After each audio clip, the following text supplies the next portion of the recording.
Okay, yeah. So you're on the cloud. What we're going to do today is kind of an extension or a follow-up to last week, and it's going to be a little bit fun because we're going to see what we can learn from professional athletes, okay, or really, really high caliber athletes. And I thought about kind of the secret that I learned. If you don't know, I relate almost everything to some kind of sport. That's how my brain works. I had a pretty long and pretty exciting coaching career. I was very, very lucky, got to deal with some really, really high caliber athletes. So through all of that, I, I, I funneled down like what makes people great in sports. And I think that a lot of it is transfers over into life, right? And I thought about holding this out to the end, but rather than that, I thought about giving you what my final conclusion about athletes in the beginning, because I think everything relates to it as we're talking, and then you have something to associate it to. Okay. When you talk about a group of athletes, right, at a certain level of performance, can we agree that, like, okay, it's football season. Let's take by position, because football's like that. Let's take a team and take all of the offensive linemen on the team. Okay. Think about an offensive lineman, all right, to who, by the way, to me are the most impressive athletes on the whole damn team, right? What makes a really good offensive lineman? Think about, I want you to think, if you follow football at all, I want you to think about Steve's Kansas City Chiefs. What makes a really good offensive lineman? Is a big, giant guy, right? Like 300 pounds is little for one of these guys. These guys are, these guys run 350, 360, no problem. But they're big, giant guys that are fast, right? One of these big, giant 360-pound guys is faster than me, okay? They run, what do they run? 4.7, 4.8, something like that. How fast do they run, Jess? Jess says they run 20 miles an hour. That's like 4.7. Okay. So imagine a 350-pound guy that can run 20 miles an hour, right? They're strong, right? But if you look at a team of them, or you look at two teams of them, three teams of them in NFL, they're all about the same, right? They're all 350, 375. They're all fast. They're all strong.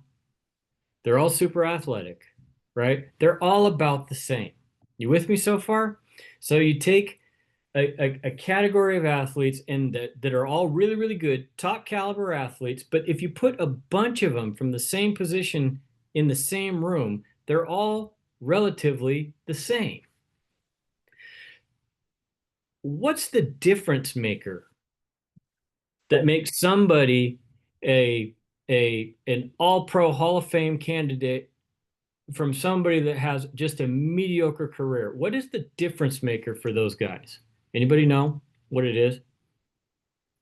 This is from all my years funneled down into this one undeniable truth. And don't think about injury, well, they get hurt. No, none of that. Just like all things are equal, what makes the difference? Okay, I'll tell you. And it's the same in every sport. It is the individual person's ability to be uncomfortable. That's what makes the difference. Okay. Whoever has the highest tolerance for discomfort is going to be the best. Bottom line, right? It's a physical game. It's a tiring game. There's exhaustion involved. There's pain involved, right? There's hot involved. There's cold involved. Think about a football game. You could be playing in Florida. It could be 90-90. You could go to Minnesota. Oh, they're in a dome now. You could go to Buffalo, okay, and it could be snowing and like freezing cold with lake effect snow, okay. Whoever has the highest ability, the highest tolerance for discomfort is going to be the best. So when we train athletes, or when we used to train athletes, really, really high caliber athletes, at least once a week, at least once a week, what we would do is we would gather them all onto a field and we would literally try to get them to fall down from exhaustion, right? If that meant that they had to run for 3 hours straight, we'd run them for 3 hours straight, right? If it was hot, we'd make them put on sweatshirts or whatever. We would just try and get them to fall down. But because what we were trying to do was raise their ability to be uncomfortable, all right, and to be able to operate in that. So think about that as we talk about everything else. Any questions or comments or thoughts so far about what makes an athlete a premier athlete versus just a really, really good one? You guys seeing where I'm going with this already based on our conversation last week? But let's dig in. All right. Before we do that, make sure that you watch the webinar, go onto the NextHome intranet, watch the webinar about the new NextHome AI powered search app. Brendan, did you watch the webinar yet? Me neither. Neither of us watched it. It's really getting a lot of hype. I think it's a pretty cool app, that you're going to be able to put your clients on. I hope to be able to watch it in the next day or so and talk to you about it a little bit more intelligently, but do that. Number two, you all have an email in your inbox that is about NextHome puts on a webinar every year about this time of year for business planning. They do one for owners separately, and then they do one for agents. You should seriously think about enrolling in that. Okay.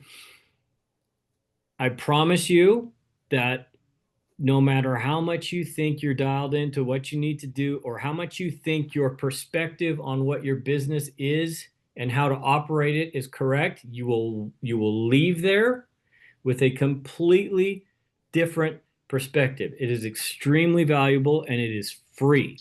Okay. It's like having a consultant that you would pay $1,000 for that amount of time for free. Okay.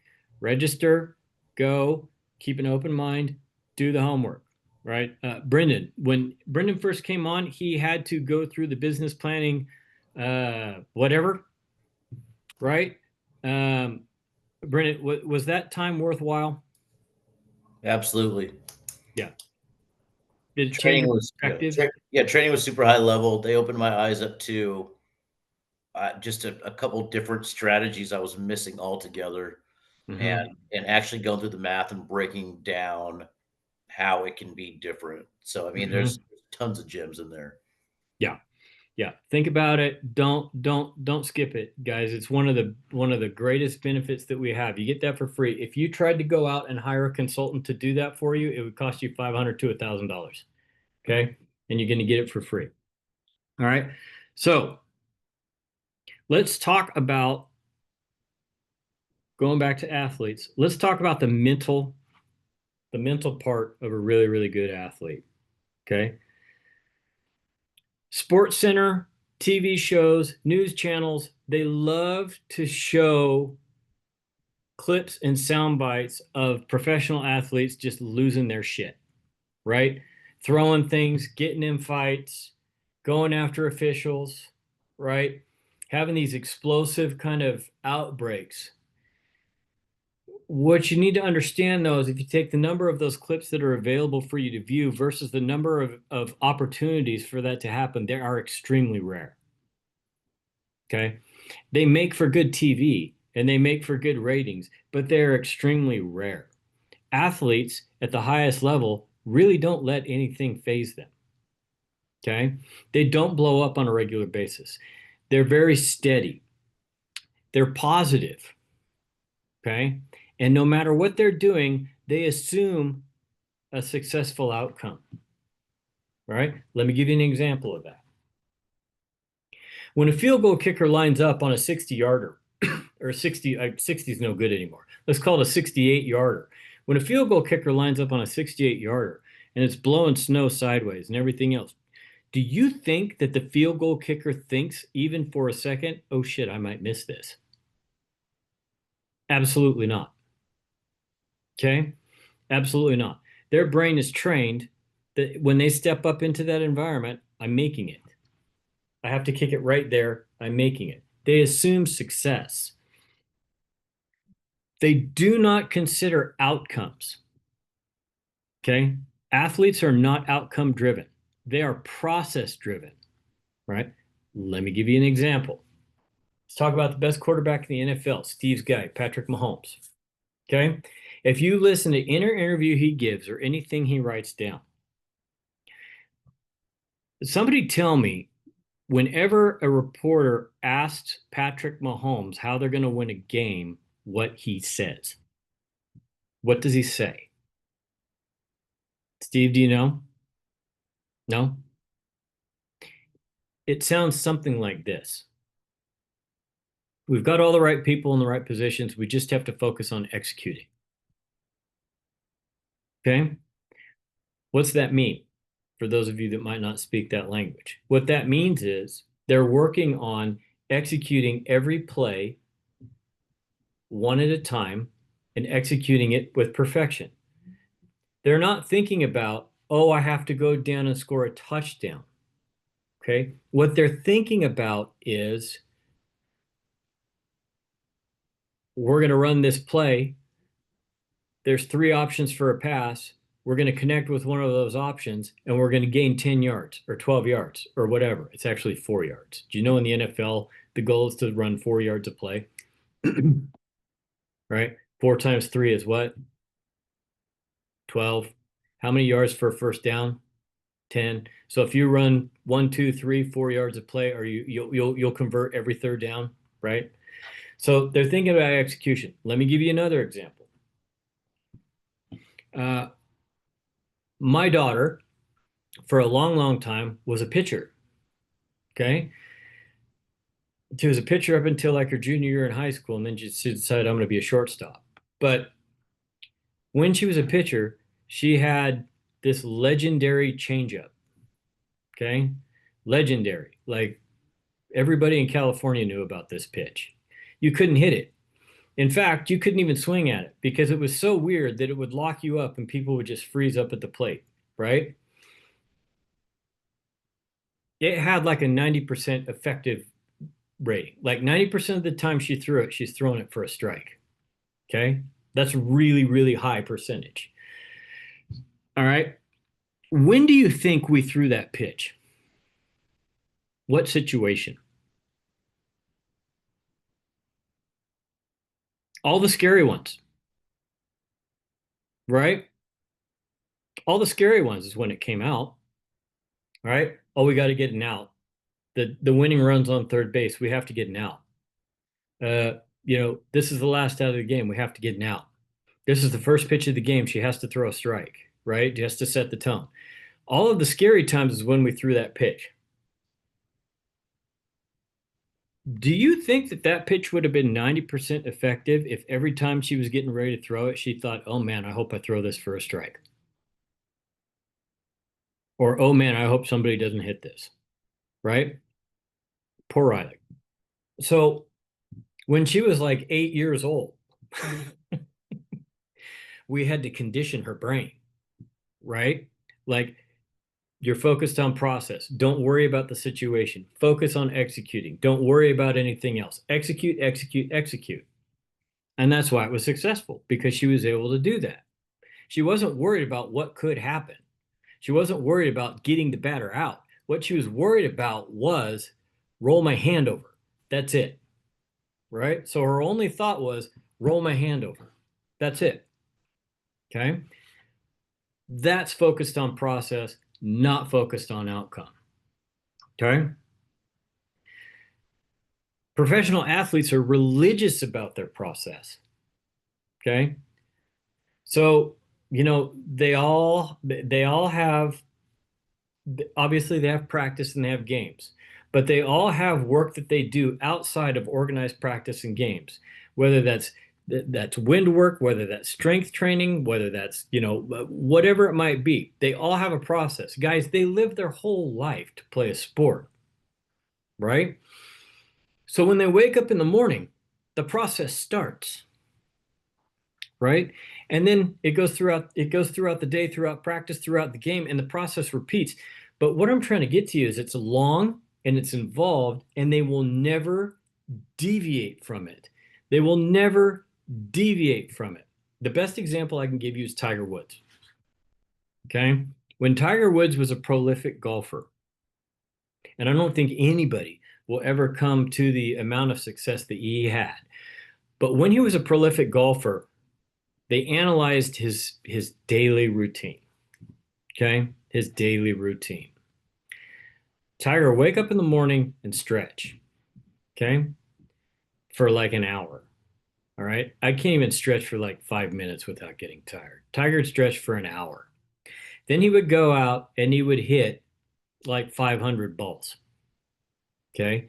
Then he would come back in and he would have a little breakfast. And then he would go out and he would play 18 holes of golf. And then he would come back from those 18 holes of golf and he would do 2 hours of strength training and endurance training. Then he would go out and he would play another 18 holes of golf. Okay. Then he would come back from that, and based on how that 18 holes of golf would go, he would hit another 500 golf balls, working on whatever he decided needed to be worked on after that 18 holes of golf. Okay. Then he would eat dinner. Right. Then he would go for a run. Then he would stretch. Then he would go to sleep every day. How long do you think that process took every day? How much time? Any guesses? All day, All all day. night. All day, but give me a number. How many hours? 18. Close. 14 hours. 14 hours dedicated to his craft every single day. So when people say, oh, Tiger Woods was a great athlete, he was just gifted by God, or yeah, he was. He's gifted. No doubt about it. But he also worked extremely hard. And that's the success he had. He was religious about his process. They don't skip steps. They don't skip days. They get irritated as hell when they skip their pattern. Okay. They don't do it. They're resilient people and they have really short memories, right? Let me give you an example. Let's go back to Steve's boy, Patrick Mahomes. Okay. I once saw him throw an interception on 2 possessions in a row, right? And then I watched him dominate a football game and win by like 3 touchdowns, right? How many of us mortals would go out and do anything and fail twice in short succession and be able to shake that off and go do something great immediately following? We're not going to do it, right? We're going to be like, that was so painful. I'm not even going to attempt to do it again. I'm not even going to attempt to do it again. I'm walking away from whatever that is.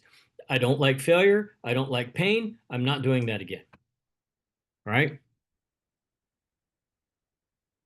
Think about how many times a professional athlete fails at whatever they're doing and then turns right back around and has immediate success.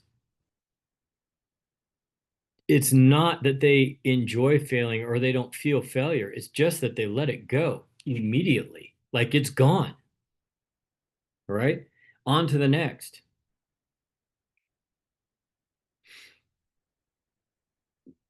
Back to our original point.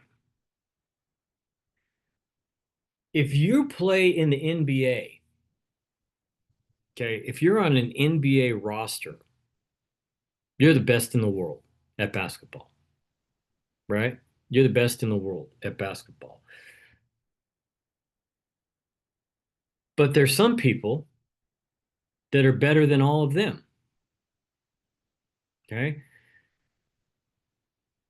Why?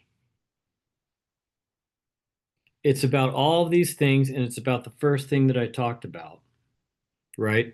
Their ability to be uncomfortable. Let me give you an example. Who knows who Steph Curry is? Okay. If you don't know who Steph Curry is, you just don't watch basketball. All right. If you don't know what Steph Curry can do, then this isn't going to make as much of an impact on you. But the guy is an anomaly, right? He is an incredible basketball player. beyond, I mean, I'm still team Michael Jordan. Don't get me wrong. I love MJ. I absolutely love him. But Steph is so much more impressive in so many different ways, right? Do you guys know what Steph does after he plays a game? Anybody ever dig into this? What Steph Curry does after every game, home and away? Do you know what he does? 90 minutes of cardio. Okay. So the dude goes and plays as many minutes as he plays, which is a lot, right? Like one of the most impressive things about him is he plays a lot of minutes. He'll play between 80 and 90% of the minutes in a game, which is insane. They never rest him, or they don't rest him for very long. And after all of that, after playing all those minutes and scoring 35 points and having 15 boards and 8 assists, after the interview, because you know he's going to get interviewed. After the interview, home game or away game, he has his equipment in the locker room. And while the rest of them are doing this with champagne or whatever they're doing or eating, he does 90 minutes of cardio, high intensity cardio. It doesn't take too long to figure out how he can play all those minutes, does it? Okay. We talked about Tiger Woods already and what he did and why he was able to be dominant. All right. Before we shift gears, any questions about these athletes or these principles that we're talking about? Okay. So why the hell are we talking about this and what the hell does it have to do with real estate? Let's go all the way back up to the top of my notes. Okay.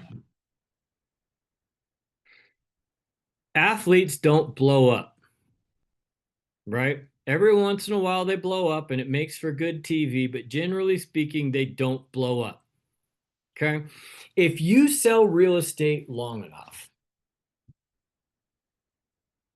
or if you get the perfect client, the perfect storm client, you will be tempted to absolutely lose your shit. Okay. I know I have many times. I did it once on one of these meetings. Okay. That's not productive. What we can learn from a professional athlete is look, all kinds of bad things are going to happen. All kinds of things are going to come up that are frustrating or make you angry. You know, Brendan's got a situation now where it's just, I mean, it'll make you angry straight up. But you got to be able to shake it or not let it get inside your brain because that's going to make you more effective in your business, right?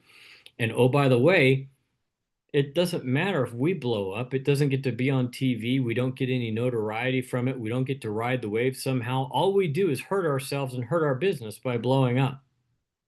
Okay.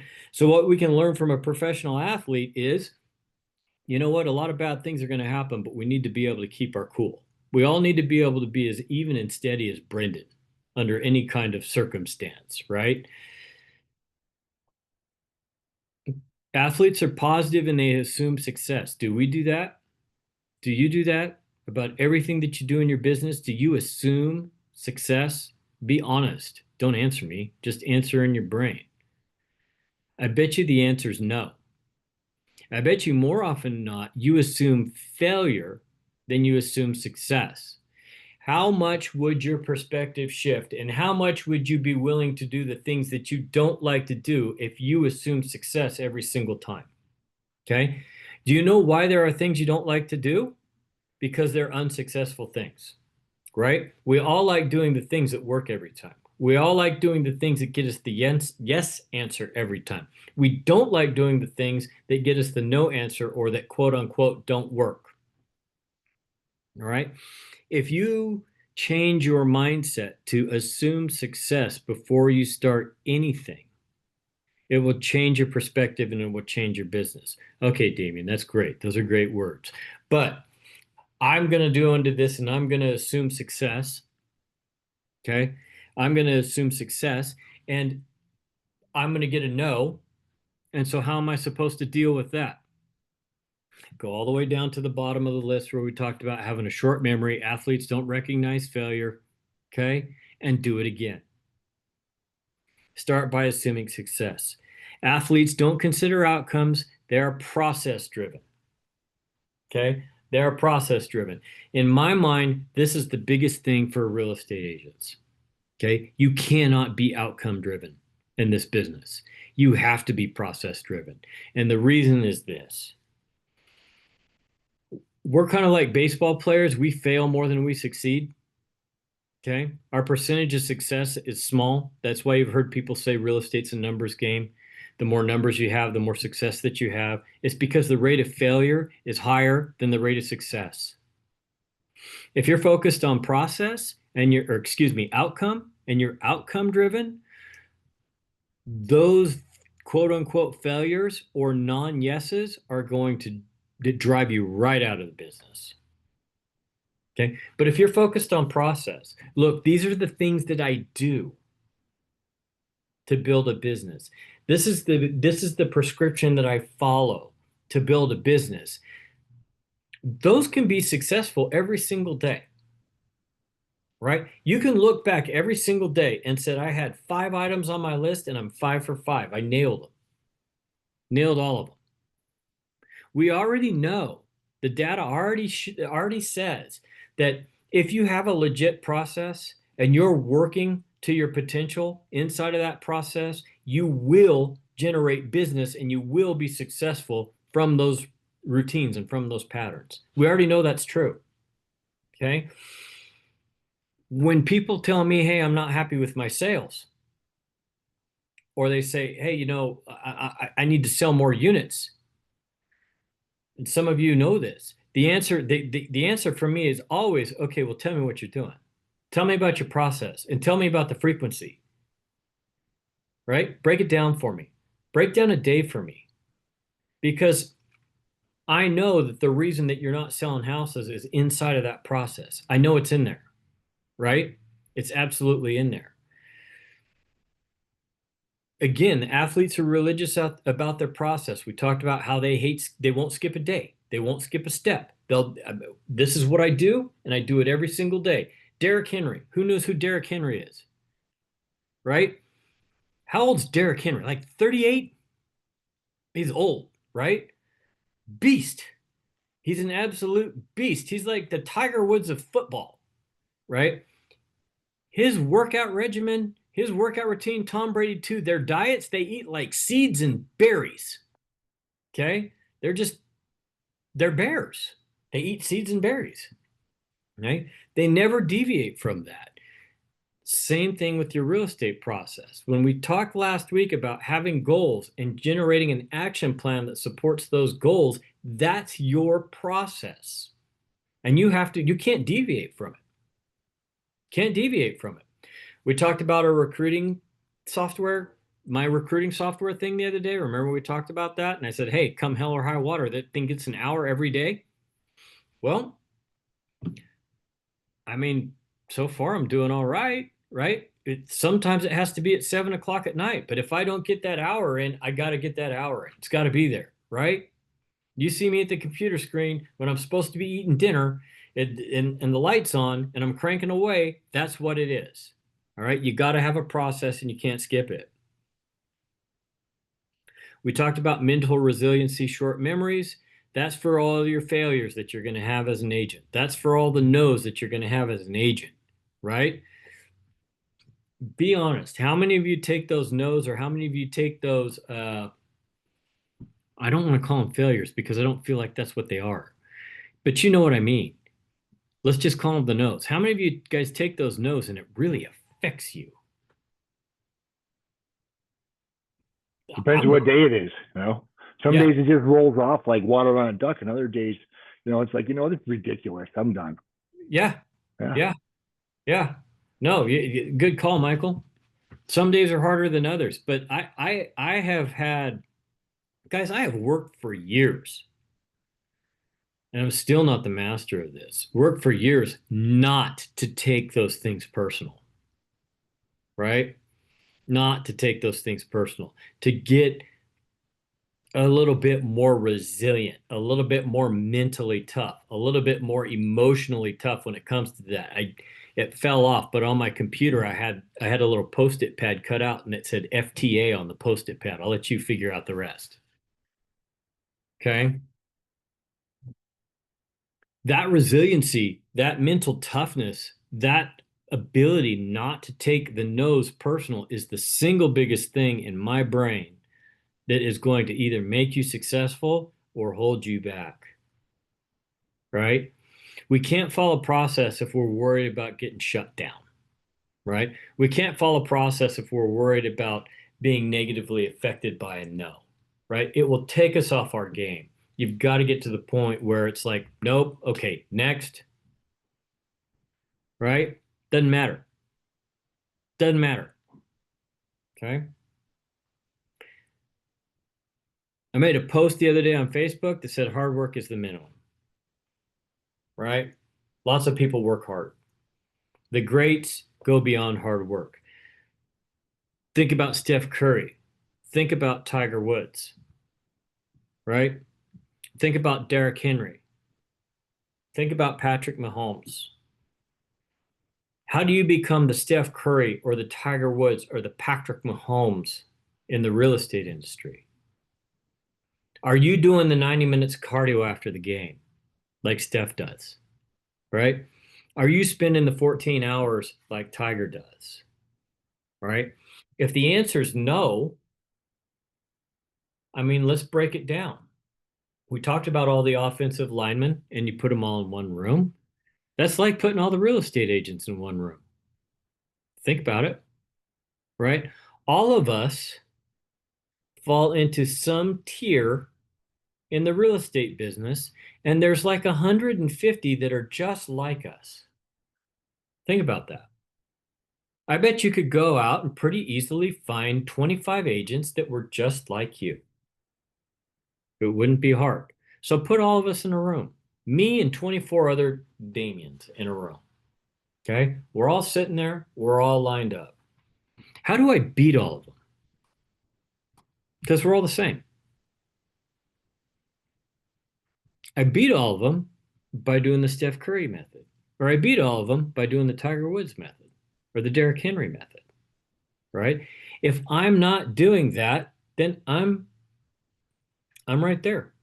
I'm just like the rest of them. Whoever does it, whoever has the ability to be uncomfortable, whoever has that ability the most is going to be the most successful, just like an athlete.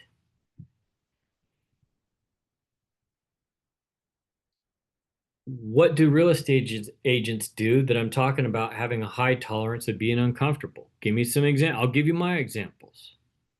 All right. Cold calling. I don't want to do it. It's very uncomfortable for me.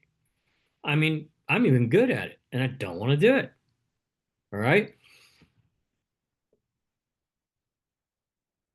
My ability to be okay with that discomfort is going to have a major impact on what I do in a year. A major impact. All right. If my cohort next to me that's just the same as me also hates it, but says, F it, I'm doing it. I'm going to be uncomfortable and I'm going to do it. He or she is going to be more successful than me. That's all there is to it. Right? Reaching out to the sphere to have a conversation always makes me uncomfortable. People say, oh, well, you're so good at reaching out to your sphere and having conversations. And no, it's very uncomfortable for me because me personally, I don't like it when people just call me to see how I'm doing. Leave me alone, right? Like, so I put that feeling of mine on the process, right? But I've got to get out of my own I've got to get out of my own head and be willing to be uncomfortable to do that. Okay? You have a list of things already that you say to yourself, I don't want to say every day, but let's just say every day. You say to yourself every day, I should be doing this. And you're not, don't you? We all do, right? There's the answer. There's how you equate that to a professional athlete and all the things that we talked about. Do you think Tom Brady only wanted to eat seeds and nuts? Of course not. He likes bread. He wanted bread. He probably wanted meat. He probably wanted cheese. Okay, you know he likes them, right? Wouldn't do it. Wouldn't do it because winning Super Bowl ring number 7 was more important. So he ate seeds and nuts. Okay. Do you think Steph wants to run the 90 minutes of cardio after a game? Of course not. Right? But this is what I'm talking about. This is what we can learn from them. Right? And if you're honest with yourself and you take those principles of what they're doing and what it takes for them to be great and you apply it to what you're doing and the gap between where you are and where you want to be, the answers get pretty clear pretty quickly. Okay? You just have to be willing to accept them and do something about it. That's all there is to it. Okay? That's what the professional athlete can teach us about real estate. That's what we can take from them. Okay? And that's how we get better. Right? What do you guys got? Something to add, something to change. 38 did pretty good. Come on, talk. Work works. Work works. Yeah. Jim Fischetti. Work works. Okay. What is that noise? Like an alert alarm. This whole Yeah. discipline and consistency thing is, I think I'm allergic. I mean, That's hard. look, it is hard. Guys, I'm gonna be honest with you, man. I mean, it's real easy for me to stand up here or sit here and, drop all this on you and sound like all prolific and everything. Okay. I get it. It's hard. It's not any easier for me It's than also it is necessary. that it is for you. It's not, right? It's just not. Okay. Consistency is hard. Discipline is hard. Being uncomfortable is hard. All right. Especially when we have so many options now, built-in excuses to avoid it. Right? Like, yeah, I know I should be making my 10 sphere calls today, but I gotta get on the laundry, right? Or I got fill in the blank. Like, there's always something that we can say we need to do or gotta do or have to do to take us away from that. It's very, very easy, right? I always say social media is the devil. Social media really is easy for this because you can always say, well, I'm just going to work on my postings instead and take you right out of whatever could be making a huge difference for you. It is really hard. Okay. What's the greatest thing about the real estate business? What drew us all here? What's the greatest thing about it? The freedom, Well, I right? thought easy money. That too. Easy money and the freedom. Yeah, that too. Right. What's the reason that most real estate agents fail? The freedom. Yeah. Yeah. You got to have discipline. You got to be consistent. You got to be willing to do the things that you don't want to do. And that only comes from you. There's nobody telling you to do it, right? There's no threat of, oh, I'm going to lose my job if I don't do it, right? Some of us are still working in jobs. We've all had jobs in the past where we were working for a boss. We've all been there. There was all kinds of stuff in those jobs that we didn't want to do, but we did it because we knew if we didn't, we'd get fired, right? Nobody's going to fire us if we don't do it, right? It makes it hard. It makes it real hard. But here's the greatest thing about it too. And it's kind of like being an athlete. We get to start over every day. We literally get to start over every day. So if we're not doing what we need to be doing, or we're not getting it done, or we're not focusing on the things that we think we need to focus on, it's not a problem. Yesterday's gone. Today's another day. Let's get after it. Let's get it done. It's never too late to start, and we get to start over every day. We could have been screwing off for the past 6 months. That doesn't matter. We can get after it tomorrow. Absolutely get after it tomorrow. And it'll work. Right? That's the other great thing about this business is it'll still work. Think about other businesses. For example, let's say you're a teacher. Okay? Let's say you're a teacher and you're teaching math. Okay? And school starts what month? September, August, something like that. Right? So let's say you're just not feeling it and you're not doing a real good job teaching and you're just kind of half, whatting through your lessons and everything else. And you do that all the way through Christmas. And then you say, okay, but January 1, I'm going to work. You're probably not going to be successful. Your class is going to fail, right? You're too far behind. Too much time has passed. You can't make up for that. You can't recoup from that. And you're going to fail. They're all going to fail.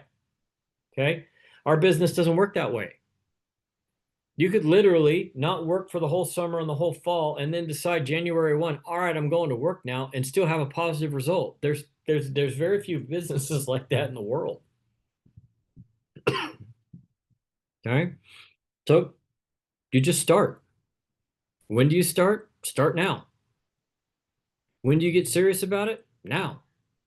Are you going to have a positive result? Sure. Yeah, you are. Is it going to make up for the 5 months that you didn't do anything? No, it's not going to do that. Okay. But it's still going to be okay. You'll move forward and you'll make money and you'll build your client base and you'll build your brand and you'll do all those things. Steve's been stepping up his social media game. Okay. He's struggled with it for a few years, but he's been stepping it up. He's all over the damn internet now. Getting lots of interaction. It's content, it's getting seen, it's getting commented on, it's getting liked on. Steve, why? What happened? I need to find clients. Yeah. So you just decided, F it. I'm going through I don't like it. Do you like it? I bet you don't. No. No. No. Brain farts a lot of the time. Yeah. Okay. But, he decided to start, so he started. And almost an immediate result. It's ridiculous. Right? Almost immediate result. Yeah, we talk about my inability or the fact that I'm not very good at recruiting, right? I mean, I'm just not. So, I didn't really do much for at least 3 months. Okay. Then I said, you know what? Doesn't matter. I'm just going to start from where I left off. I'm just going to go. Right. Well, it's been about a week now. And, I've had 5, 6 conversations. Not necessarily appointments, but conversations. Why? Why am I suddenly having more conversations? It's not suddenly, it's just you're interacting now. I'm doing it. Yeah, because I'm doing it. Like, that's it. So remember what we said. If you're not happy with the results you're having sales-wise, or for me, recruiting-wise, if you're not happy with those results, well, it's in the process. Something's wrong in the process. Take a look at the process, be honest about it, and are you approaching it like Steph Curry? Or are you approaching it like me? Right? Super easy and super hard all at the same time. All right, so now I'm going to put you on the spot. For those of you that I can see, and for those of you that I can't see, if you want to chime in, please do. What is the one thing that you're not doing now that you're going to commit to doing on a regular basis starting tomorrow? One thing and one thing only. Take a minute and think. People are jumping out of the meeting now. 20 calls a day. Easy. It's 20 calls a day. This guy told me if you make 20 calls a day, I'll give you this. I'll give you the recipe for success. It's 20 calls a day. I'm not. He goes, I'm going to tell you what it is, but you're not going to do it. 20 calls a day. It's just that easy. Yep. Okay. Michael, are you committing to that? Is that the one that you're putting out? Oh, you're muted. I can't hear you. Oh, now he's just messing around. All right. Well, we'll see if you do it. He won't. Yeah, he's committing to it. Okay. Good deal. Yeah, he's committing to it. Yes. We're in the little Miata here. I'm in a box. It's like driving in a sardine can. Are you driving? No. Okay, thank God. All right. Okay. All right. Good. All right, Steve. I'll be going with you because you're in the first square. Oh my goodness. Is that a border collie? Hold on. Oh, good dog. Good dog. Spaz Yeah, dog. it's about dinner time, isn't it? Yeah. Steve, give me the one thing that you haven't been doing. You haven't been doing it, but you're going to commit to doing it. Just one thing. You're going to commit to do it on whatever frequency you establish starting tomorrow. I need to find people outside my sphere. Okay. How are you going to do that, though? What's the thing that you're going to do to find them? That's the question. Yeah, it is the question. I'm coming back to you. Brendan, keep thinking, Steve. I'm going to commit to reaching out to my sphere. Commit to reaching out to your sphere. Good. Jessica, what are you doing? What's the one thing you're going to do? I'm going to post. Post. How often? Well, you didn't make anyone else say how often. I know. You're special. Every day. All right, every day. Good. I'll make 3 calls a day for my sphere. How about that? 3 sphere calls a day. Good. Brendan, 3 sphere calls a day. Jessica, 1 post a day. Steve, still coming back to you. Karen, I can still see you. Karen, what's the one thing you haven't been doing that you're going to do? Can't hear you. I could do a post a day. Post a day. There you go. Yeah. Good. Have you not been doing that previously? Because I feel I like just haven't been doing it recently. Okay. My other job is a lot right now. Is it? Yeah. Yeah. It's a lot. Yeah. I'm pretty exhausted, and I'm repairing 2 houses in between it. So. Oh, good. Yeah. Yeah. I learned how to sweat pipe. Oh, nice. Yeah. Yeah. Yeah. Did it leak? No. My mother moved her laundry room outdoors when I was a child to make room for the commune that she built in this tiny little 700 square foot shack that we lived in. Yeah. And now that she's in her 70s, I moved her laundry room back inside. Nice. Yeah. Nice. Sweating some pipe. I like it. Good. It's good. I like it. All right, Steve, we're back to you. I am up for any suggestions. Okay, so you said you need to bring in people that are outside. You want to add to your sphere, right? Yes. You want to add to your sphere. This one's kind of near and dear to my heart, right? So when I say I want to add to my sphere, what I mean by that is I want to meet somebody and I want their contact information so that I can get him going electronically, so that I can get him get him going on the magazine, whatever it is. So what I do is every day I have a goal to add one person, just one person every single day, somehow, some way. And usually that happens out in the world, right? So I think that if you just go out into the world with the mindset that you're going to have, the more conversations you have, the higher chance is that you're going to add to that list with one name, right? So you just got to go out into the world and you got to put yourself in situations where you're going to have conversation. And that generally means that you're going to have to ask somebody a question, right? You might ask a question about their car. You might ask a question about their golf clubs. You might ask a question about their bike. You might ask anything to get them going. Brendan, your hands up, go. Yeah, I've got a couple suggestions, kind of along the same line. Steve, you're a car guy, right? You like cars. I remember, I think, right?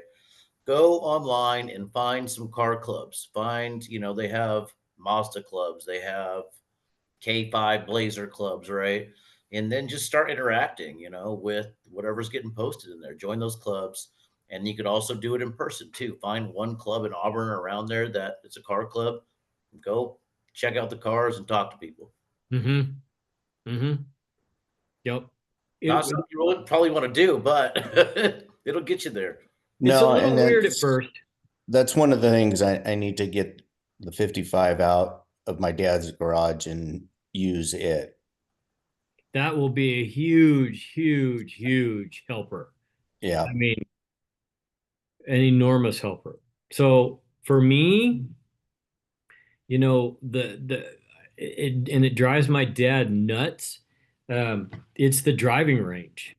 Like, I don't know what it is, but I can have conversations at the driving range, right? And I don't have any problem starting a conversation at the driving range. So, there's situations like that for everybody. And you just have to find there. And you just know, Steve, that you have to initiate it because people are kind of private, And so, you just make a comment on their car or make a comment on their golf bag or their putter or whatever. Make a comment and they're like, oh, he's talking to me. And the next thing you're going. You're going, and you can take it from there. It'll be a little weird at first, but then it won't be any big deal at all. Especially car guys and motorcycle guys. Come on, they love talking, right? Like cars and Moto coffee. guys are cheap though. Motorcycle guys are tough. Car guys have more money. They do. Yes. Yeah, a lot more money. Yeah, yeah. I agree with you. I would focus on the car guys. We all know that the motorcycle guys, they're nice people, but they're probably not buying a house. So, all right. Anybody else got anything? We're good to go.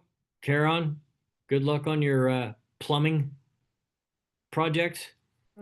Now it's painting and flooring, Painting and flooring. but that's my own house. Nice. Yeah. Hey, I could use some painting done. You should probably hire somebody. I would hire somebody, but I don't even want a professional to come in and see the shit show I got in my house right now. Like, I love it. I love it. All right, y'all. Professional athlete mentality, moving into the real estate business. You can either be a Steph Curry or you can be I don't know, Dennis Rodman, right?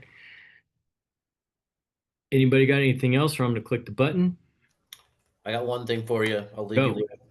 You go 3 for 10 in baseball, you're making the Hall of Fame. 3 for 10, that's it. Yep. Greatest game in the world. 3 for 10. Hall of Fame. Strikeout 7 out of 10 times. Doesn't matter. 3 hits. Hall of Fame. Yep. A lot like real estate. All right. Thanks for that, Bren. We'll see you guys later. You know where to find me. 5, 4, 3, 2, 1.